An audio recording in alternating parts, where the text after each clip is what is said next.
Shein took the world by storm and went from being a cheap, tiny, relatively unknown Chinese clothing merchant to an even cheaper but massive fashion giant, while amassing a few scandals along the way.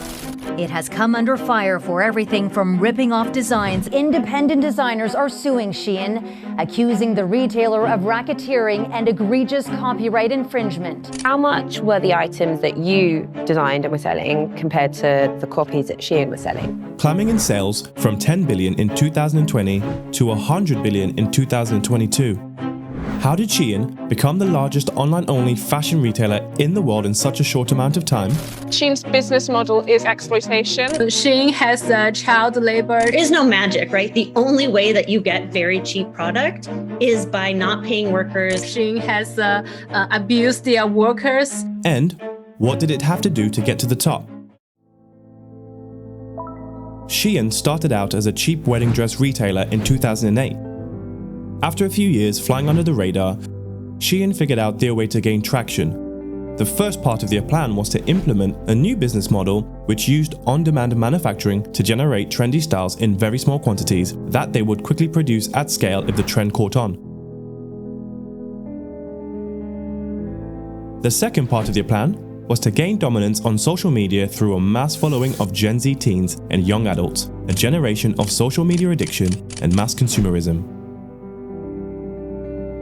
While Shein does work with big names like Katy Perry, Lil Nas X, Rita Ora and Hailey Bieber, it mainly relies on social media marketing to encourage fans to become affiliates and allowing up-and-coming influencers to promote the brand and earn commissions. Most of the popularity is gained by millions of user-generated content like clothing hauls or review videos found on TikTok, Instagram and YouTube. By 2020, Shein became a global fashion giant that overtook Amazon as the most downloaded shopping app in the US and beat H&M and Zara to become the biggest online-only fashion retailer in the world. But Shein's rise didn't come without its controversies.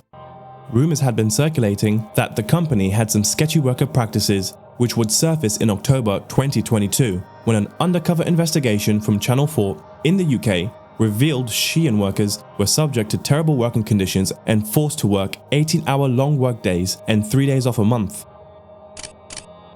Shein naturally denied the allegations, but soon after, workers came forward and spoke of being made to work up to 3 shifts per day with only 1 day off a month. Things went from bad to worse when videos went viral on social media claiming that Shein employees were hiding messages in the clothes they produced. One such tag had "Need your help" written in the care instructions. Shein responded to this in a TikTok video stating that it was all a big misunderstanding. Then, more accusations came out, this time accusing the company of using the Chinese Uyghurs, an oppressed and persecuted minority group, as forced labor. It's been documented by several think tanks and institutes that there's production happening in Uyghur sort of labor camps. This is one site, a giant re-education camp. But more recently, something else has been built next door, a textile factory. Days after its completion, a large group of people can be seen being moved between the camp and the factory. More than 1 million Uyghurs and other traditionally Muslim minorities are thought to have been swept into the camps. So far, Shein has managed to avoid any serious repercussions for these allegations, possibly because the government that oversees them is just as corrupt, or maybe even more corrupt than the company itself. However, the company recently had 3 lawsuits filed against it for violating the Racketeer Influenced and Corrupt Organizations Act. That's RICO for short. Basically meaning that Shein has sold exact copies of other people's clothing designs. Shein has stolen my design. Story time about how Shein ripped off my best-selling design. Shein has been using several of my designs without permission. Shein stole my design. I think Shein stole your design. And they stole my design. Yes, I've seen all of your comments. Unfortunately, it does appear that Shein has 2 active listings with our design. They steal other people's designs and sell it by the thousands for a fraction of the original price, usually putting the original designers out of business. Shein lists up to 6,000 new items on their website every day. This adds up to a lot of design theft and fast fashion clothing waste piling up in landfills at an alarming rate. This has a serious impact on our planet. But can we really blame Shein for all of it? This company is using a vast amount of resources that include forced labor, design theft, and shady worker practices to meet a demand. But where is the demand coming from? Us.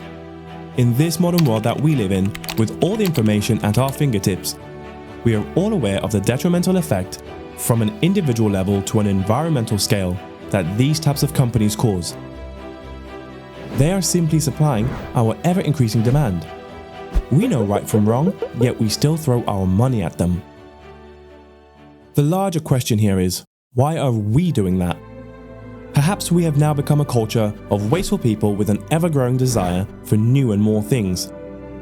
Or maybe we are just victims of consumerism. In a time where the cost of living is high, wages are low, and everything is expensive, can we really be blamed for buying things at a fraction of the price than what is sold at local retail stores? Can we really be blamed for feeding the beast that is causing so much destruction to our world? Who really is to blame? Shein or us?